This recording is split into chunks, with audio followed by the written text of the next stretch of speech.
They also had regular community forums to respond to a City Hall developed plan called the Eastern Neighborhoods Plan, and developed a community-based alternative plan for their neighborhoods, the People's Plan. So for 10 years, folks were mobilizing and organizing individually to protect their own homes, but also on a citywide level. They said, we're being told that this Eastern Neighborhoods Plan is what our neighborhood is going to look like. We see that it's going to cause displacement, it's going to cause job loss, working class blue collar jobs are no longer going to be part of the city, and we don't like that. So we're going to take a part in this conversation, and we're going to be involved for 10 years. And at the end of that, we're going to also have our own alternative plan. So that's one way.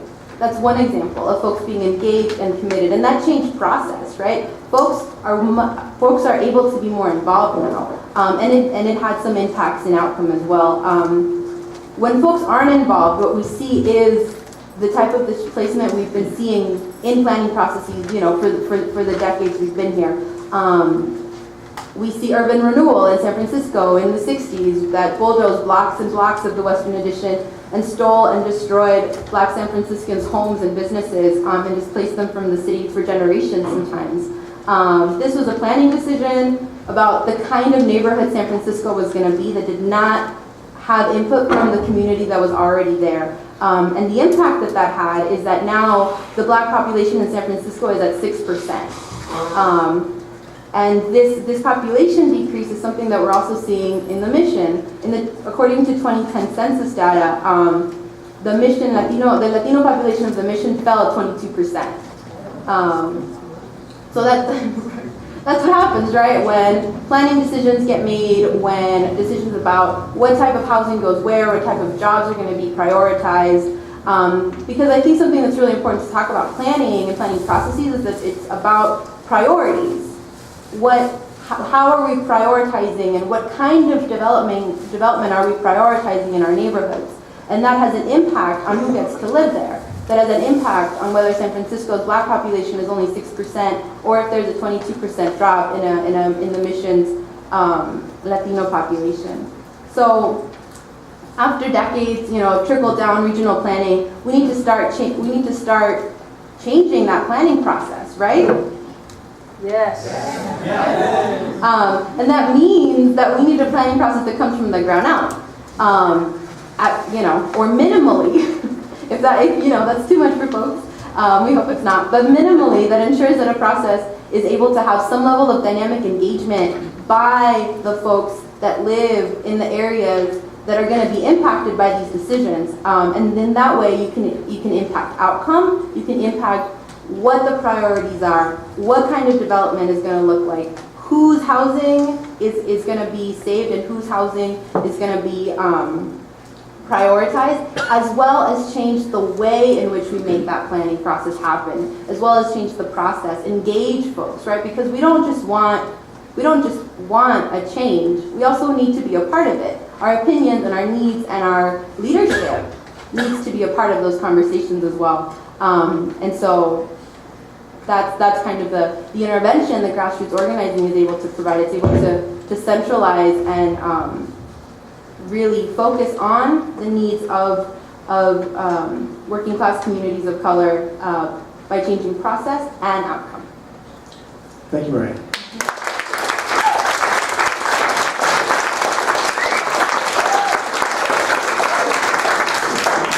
Mike, do you want to talk about labor's perspective? Okay, so I guess from organized labor's perspective, the obvious question is what kind of jobs, but just as important is where do we live?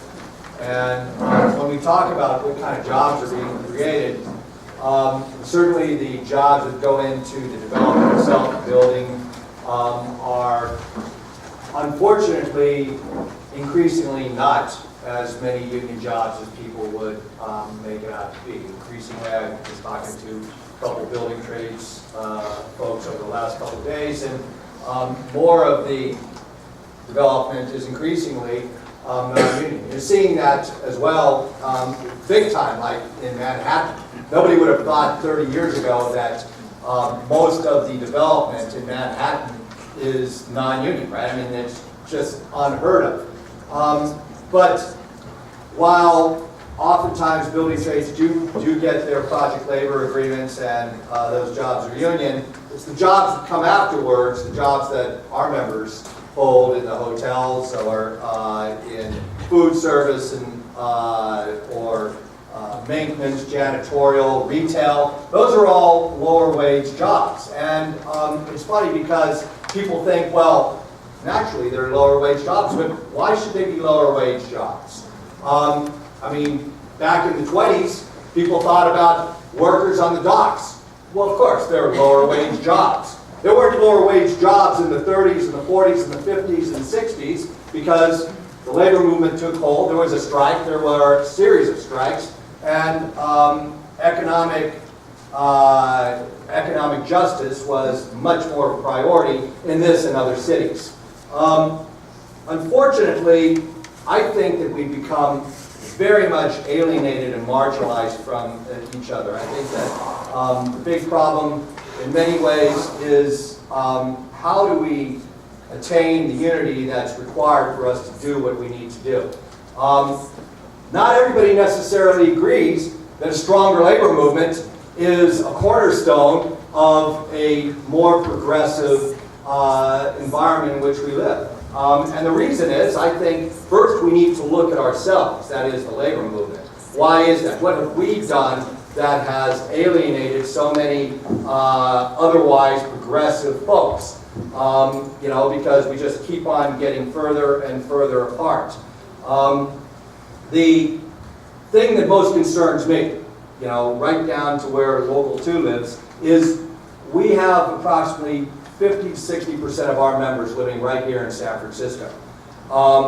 Increasingly, though, we're seeing people being displaced. And I'm just trying to think ahead. I will be retired by then, but you know, 15, 20 years down the road, and suddenly that 50% or 60% drops to 35%, and then 30% and 20%. How are we going to put 1,000 people on the streets for a contract fight?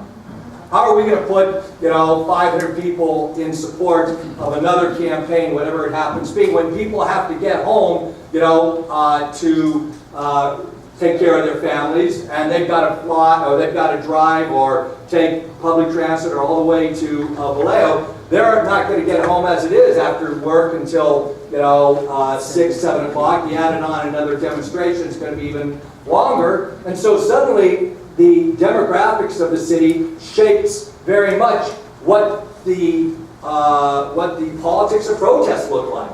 Because increasingly, working class people are not going to be living in the city.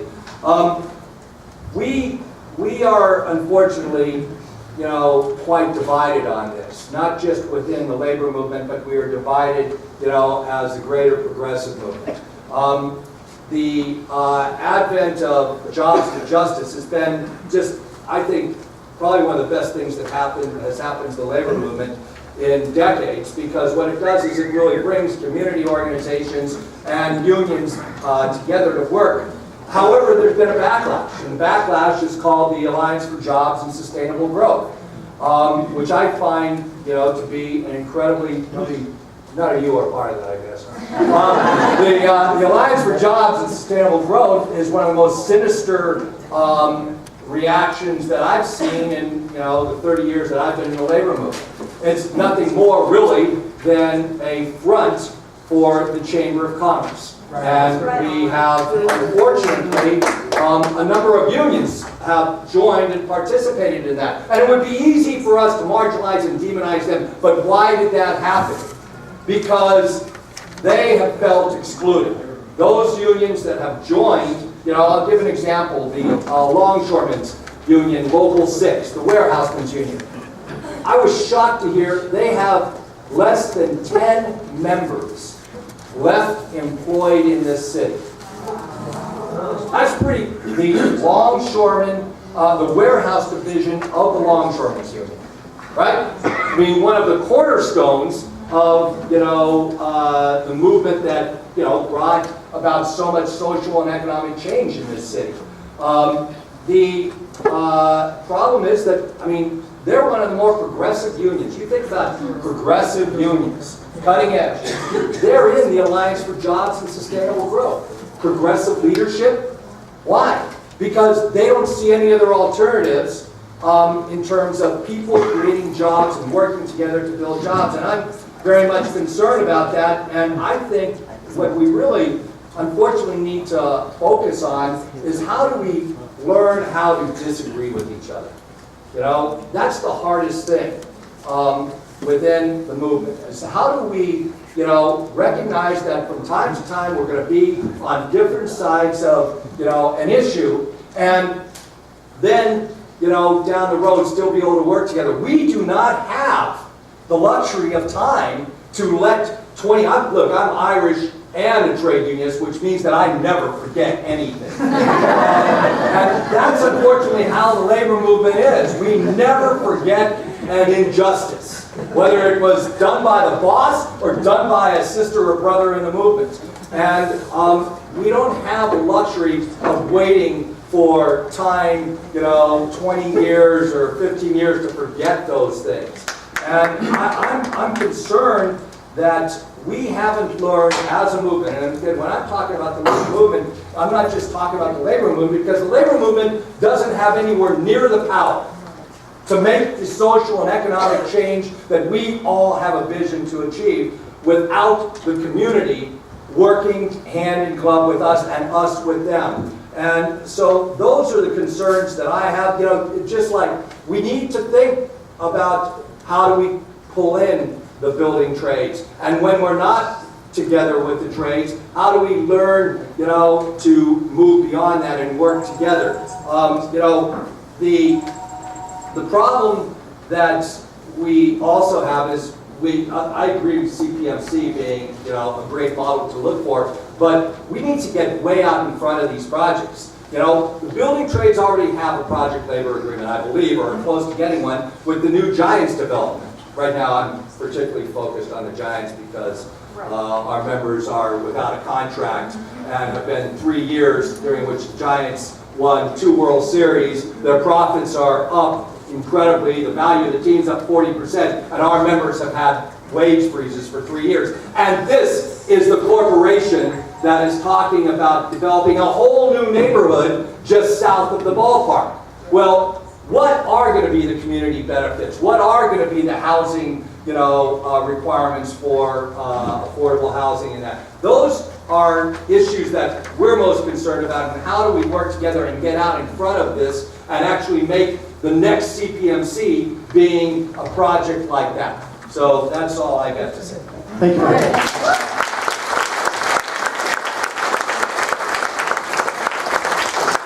You know, we may not all agree on everything and every project and every deal, but I think everybody in this room agrees that this is our city, right? Yeah. This is our city, and somebody should not come in and tell us what to do with it, right? So that's what we're about here. Last and certainly not least, Bob Allen.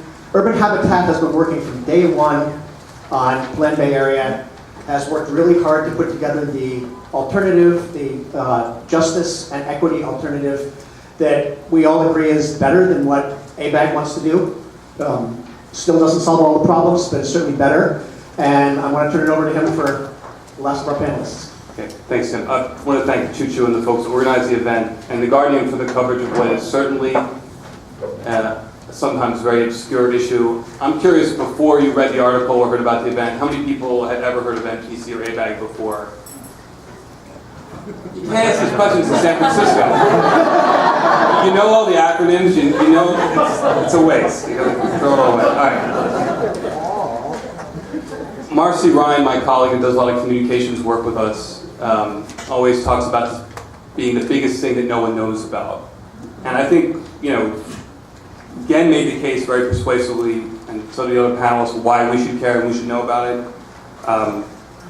Some things I would add to it is, you know, the Department of Housing and Urban Development is actually looking at the whole structure of the priority development area, planning process, violating civil rights. The state's Office of Housing and Community Development has some serious problems with the legality of it. If you have questions about that, my colleague Sam is in the back from Public Advocacy. He'll raise his hand after he smirks at me.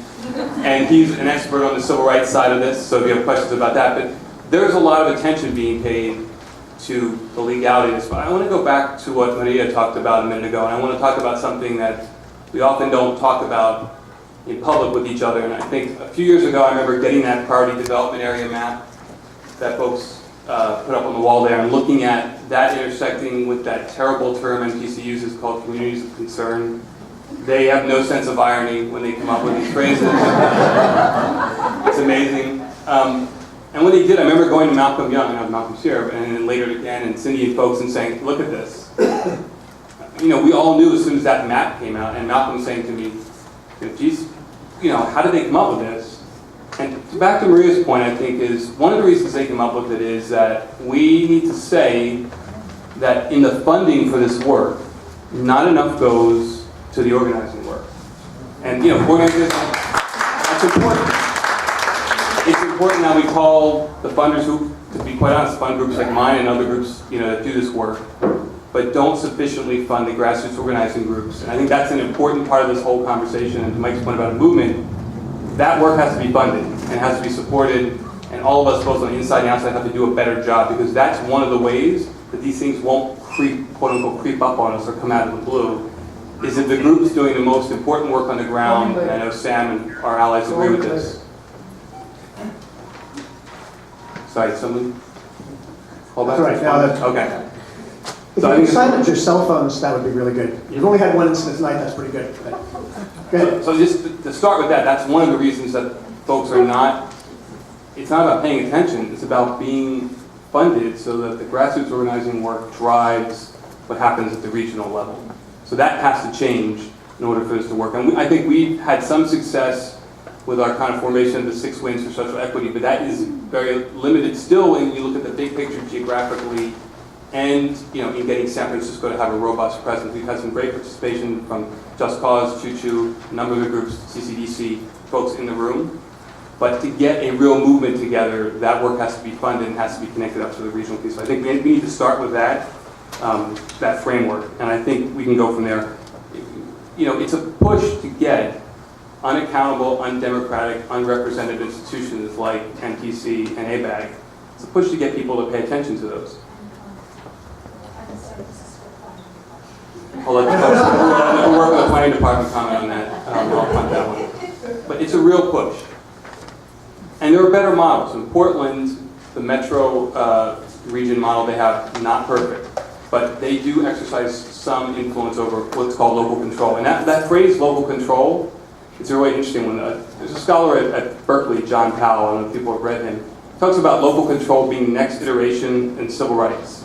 And we went from states' rights and Jim Crow to local control. Local control is a way to say, I don't want black and brown people to live in my suburban community.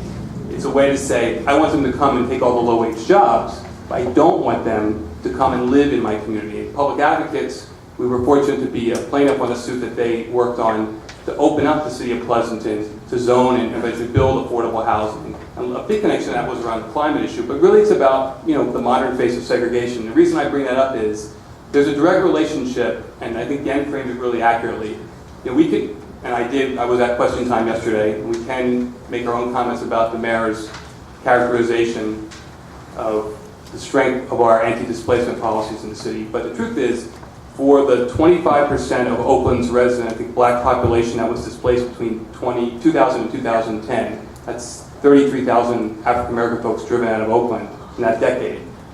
Driven to places that don't have any of the protections. So one of the things we tried to look at conceptually was saying, we've got a whole generation of people already been displaced. Forget the people who are, you know, the target of these planning processes and the kind of larger market forces. We've already got people out in these communities with bad transit, with foreclosed, you know, tract housing. What are we going to do from them? And how are we going to deal with this relationship? And one of the ways we dealt with this is that don't put all the growth in San Francisco, San Jose, and Oakland. You know, break down those walls of de facto segregation. You know, open up what we call priority development light places. So the way these PDAs work, just so you know, people get to voluntarily designate what a PDA is. The opposite end of that is, I want to voluntarily keep my de facto segregation in place. right? I don't want to designate as a PDA, and I don't want to take on more growth. That's what's happening. So our fight to not have hyper concentration of increased units, the other side of that is the suburbanization of poverty. People have seen the census. Poverty is increasingly becoming, as we know, as people are pushed out of San Francisco and Oakland, or black and brown people are pushed into suburbs. So we got to deal with that. And we have to deal with that as a movement. And we, I live in San Francisco. We don't think we're exceptional. We know we're exceptional. But that San Francisco exceptionalism is a problem if we don't look to build a movement. And that doesn't mean everyone has to start doing regional planning work. But it does mean, please, I like most of the people in this room, I wouldn't want to put that on you as a daily job. Again, we'll attest to that. But we have to have a bigger conception of what we are as a region, what's already happened historically. And we have to have an honest conversation about the limits of planning in the face of pro-market development policies and a bigger neoliberal kind of agenda that the country is going in and already gone. We're in that context. That's what we're facing. So we can do a better job with these plans. But I don't think we should, also delude ourselves into thinking, it goes back to, I think, as Maria framed it. It takes a movement, it takes organizing, and that is the most important part. So really quickly, because I want to get to questions, we did come up with a plan with not, I think, as sufficient and as broad-based input from all the community groups we would love to have, but driven a lot, I think, to be fair, about community needs. Putting $3 billion more into transit operations funding to restore bus cuts, in particular systems that serve low-income people of color.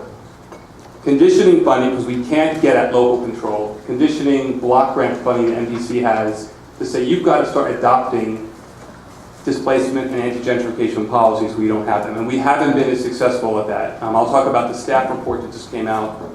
There's some good things in there, like more money for transit operations to go to the people who need and rely on transit-dependent folks, as Cindy said, and not to build stuff for quote-unquote choice riders. But we do have limits on what we can do. But we can push not to have, what's the number? So that windows, 95% of the growth in 15 cities as the preferred alternative has. But even dialing it back to 80% or something lower means that job-rich places with good schools, suburban communities have to take on more growth. And it will dial down the pressure in San Francisco. Will not relieve it completely. We know that. But we've got to do something. And I think the plan we put forward is a start. Pushing staff, and especially suburban commissioners. Just to give you an idea, Napa has one vote on the 16, is it 16 members still? Am I losing my math? Member MTC body? 17. Got 2 more votes. Napa has 1 vote. San Francisco has how many? 3. 2. San Jose now has an increased vote up to 3 in the counties of Santa Clara, and so is Alameda in the city of Oakland. But that gives you a sense of Napa has 1 vote. The northern suburban counties can form a de facto block to keep people out, to keep growth out. Marin can draw a wall up and say, you're part of Agenda 21. If you don't know what Agenda 21 is, Google, watch the Simpsons-like video of what Agenda 21 is. The secret plot for us to not allow de facto segregation to happen throughout the Bay Area. Marin can draw a wall up and say, we're not going to take any more growth. That's the limits to the regional governments institutions we have in the Bay Area. So that reforming those and fixing those is a much bigger political project that I'd be happy to talk about. But the coalition we have, we did a really great advocacy day yesterday. I think we got the word out about more transit funding, especially for local serving transit, doing something about conditioning block grant money to open up suburban communities and these PDA-like places, and putting more housing growth throughout the Bay Area. So those are the big planks of this scenario you heard referred to as equity, environment, and job scenario. It still gets our percentage of renters, already burdened renters at risk for high displacement, down to I think 21 or 22%. That's not acceptable. 1 out of 5 people, and that's across the Bay Area. If you start to drill down, look in different cities and in different regions, it's a much higher number. So it is not the solution. But to get to Maria's point about what community-driven planning process like, it's a step. Not a sufficient one, but I think a step in the right direction. San Francisco has to lead if we're going to have a plan the next time that really reflects, the priorities of people who are most impacted in that. And I think, events like this tonight are a good start. And I hope that the conversation we can have going forward, we can talk about what that movement looks like and how, again, we can have a sense of, it's not about just San Francisco because folks have already been pushed out. People are going to be pushed out more. It's about what kind of movement building strategy we can have to really have a community-led process that starts with needs of people and not with political trade-offs and how we can just get more funding for my pet project, because that's how things work if you haven't been subjected to an MTC meeting. Thank you. I'm not trying to cut you off, but I want to leave plenty of time. Are you kind of close to the end? I'm done. Outstanding. Perfect timing.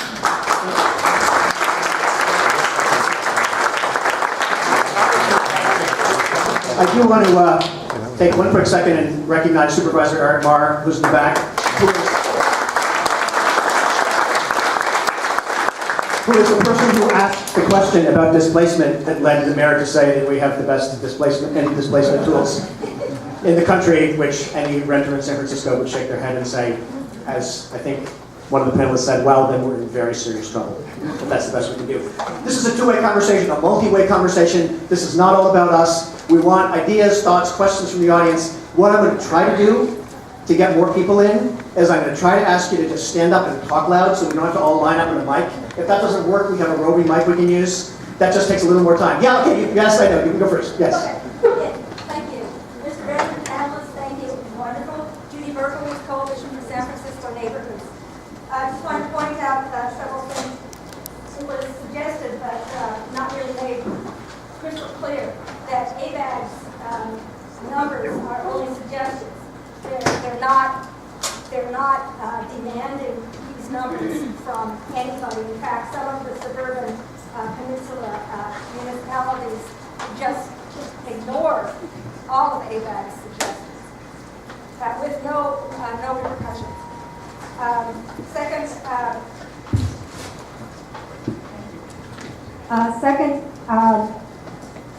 Not only the state CCHO, but the San Francisco CCHO will make it a lot easier to do all of this building. And the San Francisco CCHO is going to be before the Planning Commission very soon. One of the things that will make it really, really easy is the approval on the first permit. So if everybody in the room can get in touch with the supervisor and make sure that is not in the legislation, that would be a very good thing. The People's Plan was indeed a very good plan. However, what was accepted was the Eastern Neighborhoods Plan. The Eastern Neighborhoods Plan, in turn, can be very easily ignored. All it has to do is a developer comes in with exceptions, exemptions, and variances, and the plan goes by the wayside. So, Judy, can we cut it? I want to give everybody a chance to talk, so just, okay. I just want to make 4 points based on... Right, no, I'm going to try not to cut people off, but I'm going to try to keep it moving so that, because there's a lot of people here who have a lot of things to say, and I want to hear from all of you. Yeah, Mike, right, you go and then Tony back. Hi, Terrence Faulkner. I'm a county subcommitteeman. I was also in 1974 elected to the regional growth board at ABAG. I was one of the citizen input ones. I had a chance to see ABAG in its early stages. It represents the people of the Bay Area, like the old-time British House of Lords represented the English people. Basically, you have a pack of city councilmen who get elected in different areas. Most of them are just there to get their little sinecure, their $100 a night, whatever. And it's run by staff. The staff, in turn, is paid about twice as much as the people in city government. They're heavily subject to pressures from Sacramento and lobbyists, and they represent virtually nobody. ABAG is a unique critter by itself. Go to a couple of their meetings and you'll get the idea. Judy Berkowitz said it about right. The best way to handle ABAG is, when necessary, step on them and tell them no. Thank you, Terrence. Tony. Tony Kelly, I'll try to keep this to 2 minutes. I think it's important to say that this is not, in terms of San Francisco and what the planning department has already done in the past 5 years, this is not a 2040 problem and not a planning problem. It's here today, right now. If you actually go to the planning department website, and really, why would you? But if you did, there's more than 20 approved area plans in the last 5 or 6 years. You add up the number of housing units entitled in those area plans in the larger the eastern half of the city, almost all the eastern half of the city, it's about 85,000 housing units. And that number you saw on the screen was 92,000 housing units needed by 2040. These are plans that are already on the books today. So, either this 92,000 housing unit goal is doubling what's already on the books, which means that ABAG is twice as insane as you already think they might be, or it's actually plans that are already approved now, which changes, I think, what our conversation is, because it means that there's already that amount of planning going on. It means that in terms of this plan, there's no need for a planned area response to be more carnivorous on CEQA. There's no reason for it to be more carnivorous on more neighborhoods. We already know which neighborhoods are on this. They're the ones that already have area plans adopted now, and they have dire infrastructure needs. So we need emergency measures yesterday in terms of infrastructure support in those areas, in terms of foreclosure remedies in these areas, unsafe housing remedies in these areas, and stronger project review with an eye toward housing justice. Because the planning process is already done. That horse has left the barn. It's the project review in those areas that we need to get tougher on. We need those measures right now.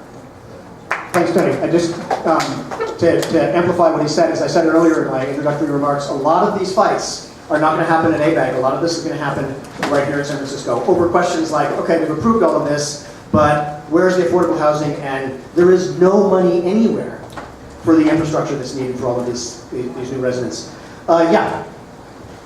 My name is William Walker. I'm a former student trustee at City College, but I'm one of the newest displaced residents of San Francisco. It's bittersweet because I'm actually going to planning school at Cal Poly. But I've been reading these plans since I was a kid, and the numbers are based upon the projections that each municipality wants to bring to the table. So I really think that MTC and ABAG should really look at when cities like San Francisco take on the brunt, that when a city like Dublin wants a BART extension where they have a bus system there where more people ride the 54 Felton. I don't know if you guys know the 54 Felton, the really horrible line on the southeast side of the city. There are more people on that bus line than on the whole bus system that serves Dublin and Livermore. But they want a specialized BART extension to serve their community, and it's at the detriment of corridors like Van Ness. The Van Ness corridor carries twice the amount of ridership as the bus services that serve Marin, which is what we're pushing through on BRT in addition to our services are all the buses on Van Ness. So it's important that we hold these smaller communities accountable, that if they want sexy projects for their transportation mobility, that they should also be taking on the development, and it's something that should be discussed at MTC and ABAG. And as far as locally, when you look at the AMI for the new jobs that are being created, we talk about all the affordable housing in San Francisco, but if all those jobs are below the 50% AMI, the vast majority of the affordable housing that's being created here is at higher than the 50% AMI. So we're not serving the people that need that housing the most. So it's important to consider those two things. Thanks a lot. And this line last. Hi. I noticed that all the MTC and ABAG meetings are in Oakland. Why? And also, I wanted to say that developers don't actually have to build affordable housing. They can pay into a fund. I'm not exactly sure where that money goes. I want to know where that money goes and what's done with it, and how it can stop them from actually having to pay money to get out and building affordable housing. It's the nearest source. Well, it's a good question. Peter, do you want to respond to that? I'm just calling on Peter Cohen from Council of Community Housing Organizations. You can answer that. You got to repeat it quickly, sorry. Where does the money, when a developer decides that they don't want to build affordable housing, they just want to pay into a fund, what happens with that money? It goes into what's called the Citywide Affordable Housing Fund. That is used to support affordable housing projects throughout the city. It's not in any particular neighborhood, so if the market rate development is on the waterfront, that funding could go to a project in the Tenderloin, it could go into the Bayview, it could go to any part of the city. And that's one of the primary sources of leveraging affordable housing in San Francisco. Her question was, how can we stop that? Yeah, I mean, obviously the developers who are building $10 million condos, they don't want poor people living there too. So that was a compromise that the city made. Yeah, and so our organization actually, because affordable housing money in lieu fees, if you will, which should be a good thing from an affordable housing developer standpoint. It's cash, right? But we felt from a policy standpoint, we advocate for mixed income housing. We'd rather see that go into the projects and get on-site mixed housing with some affordable units. And we've been a primary proponent of that, even if it means there's less money that goes to 100% affordable. We think in the long term it's serving a broader range of folks. We tried to incentivize that through Prop C. If folks remember, there was a slight reduction to do on-site.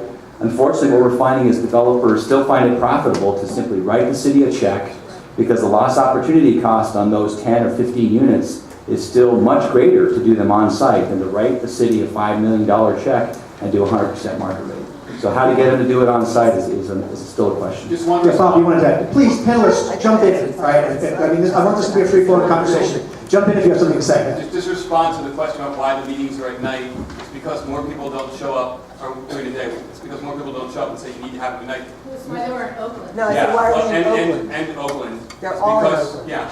But believe me, I'm very aware of that. Unfortunately, I go to way too I'm trying to many. listen to you. Because people don't show up and make them rotate their meetings. They'll have the final vote in July in the evening. They'll still be in Oakland. But this might make you feel better. MTC wants to spend about $200 million in bridge toll funds to move over to San Francisco. So I don't know how you feel about that. Some people are working. Does that plan have to go I want to to the add state something legislature? on the affordable housing So they don't question. displace anything. So I think it's actually kind of nuanced, this question about whether or not you want on-site affordable housing units. So, and it all has to do with who gets to live in those units. So if it's an ownership building and the BMR, the below market rate units are on-site, you can make up to 120% of the AMI and still qualify. So to me, that means you're actually kind of middle income. But then if your money goes into the in lieu fee and it goes into the pot that then gets spread out through the city, often those funds are going to projects that serve a much lower AMI. So I think we often want to see on-site units because I think we want neighborhoods that are socioeconomically diverse. But I think that there's an upside also for the money to be paid in lieu to go to projects where maybe you're serving someone more at the 60% AMI level. I didn't actually Yeah, mean we're gonna- on-site units, I meant All right, to all right, we're- actually build a building somewhere else. It's a good idea. Yeah. So I'm a little concerned that the statement was made that all the panelists are pro-growth. I don't really understand why we have to buy into that capitalist notion. If people are coming from Ohio to come to San Francisco, that's one thing. And I don't know why we want that to happen. Like, it seems like we should want communities to stay like more in line with where they are, not just this influx of people to San Francisco, which is a big symptom of these .com booms, right? Is that these companies like Twitter, they now have office space in San Francisco, but they're not necessarily hiring San Franciscans. And obviously there's now the issue of the reverse commuter, where we have all these Google and Genentech and Apple buses that allow people who would otherwise be safely tucked in Cupertino and Mountain View now living in their brand new, newly built condos in San Francisco that they are able to buy with their mega $1 million salaries. And also, you know, I read in the Guardian that, this is a great article by the way, thank you so much for including it, but that things like commercial rent control are banned by the state, vacated housing is not allowed to be rent controlled, and it seems weird because the vacated housing rent control, that happens in New York City, and that seems to be like a less tenant-friendly place. So the fact that that doesn't happen here is really shocking to me and atrocious. But what wasn't mentioned in the article was the fact that rent control is only allowed for certain aged buildings in San Francisco.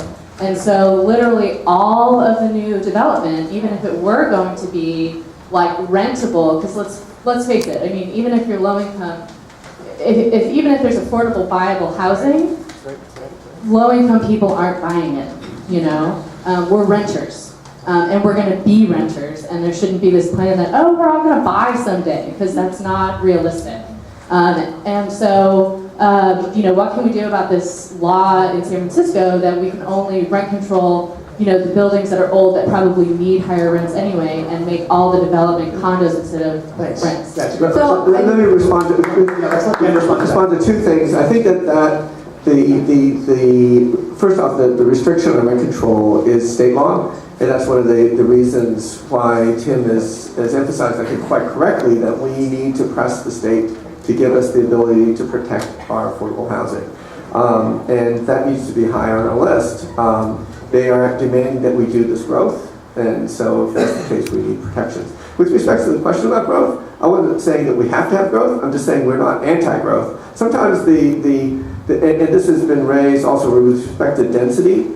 I think that likewise, I don't think we're necessarily opposed to more density. The fact that maybe it is a more environmental path to have more density in San Francisco and certain other areas. That's something we should talk about, whether we can do it equitably. I'm not saying necessarily we have to grow, so just to be fair. But I think the conversation about growth for San Francisco is something we have to have more conversation. I mean, because growth does mean jobs, right? And we do want jobs.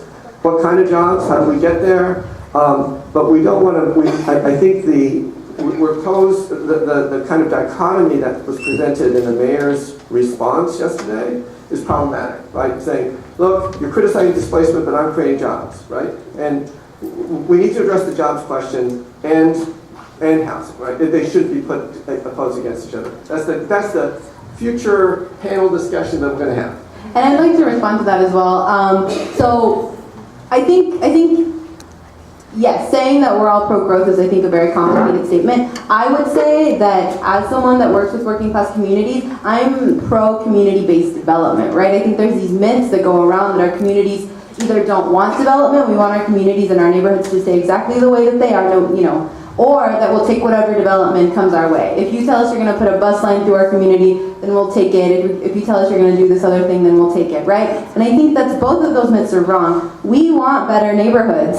We want more pedestrian safety. We want more and better affordable housing. We want better schools. There's a lot of things that communities want. A lot of those things are development. The way in which they don't buy into a capitalist notion of growth or what development means is because they wouldn't be for profit, right? They would be for and centered on the community. Community would have a level of buy-in and a level of direction for what that development would look like, and it would be centralized on the needs that community members in those neighborhoods and in those regions and in those cities would themselves identify. Right, so that's a really different way of planning and doing growth and doing development, because it's not for profit. Nobody's going to make any money off of it. It's to actually make a neighborhood and a community better for the people that exist and live there. And then to go back to so that was one thing that you said. The other thing that you said was this question about rent control. So yes, there are statewide restrictions on rent control. So. Rent control gets to be, only local cities get to decide whether your city or your municipality or your county is going to have rent control or eviction protections, right? Because if you have rent control and you don't have eviction protections, or if you have eviction protections and you don't have rent control, then you're not actually being effective. You need both. And the reason why we don't have it on a statewide level, or why only buildings before 1979 are the ones that have rent control in here in San Francisco, is because there hasn't been we don't have a robust tenant movement in California. We could push our legislators on a statewide level to move things. We could push our legislators here in San Francisco to move things. But we need to build that movement. We need to do grassroots organizing. We need to be moving and building power in our communities and our neighborhoods, or else we're gonna, things are gonna stay the same. Thanks. Yeah. Thanks so much. Yeah. Everybody, I'm Brian Basinger, the director of the East Housing Alliance here in San Francisco. And I'm much more of a get to the solutions guy and not like define the problem so much. Otherwise, I think if we don't spend time on solutions, people get, the energy gets raised and then dissipated, right? And so we have been talking with some of our elected officials about the possibility they are open to carrying legislation in Sacramento to deal with the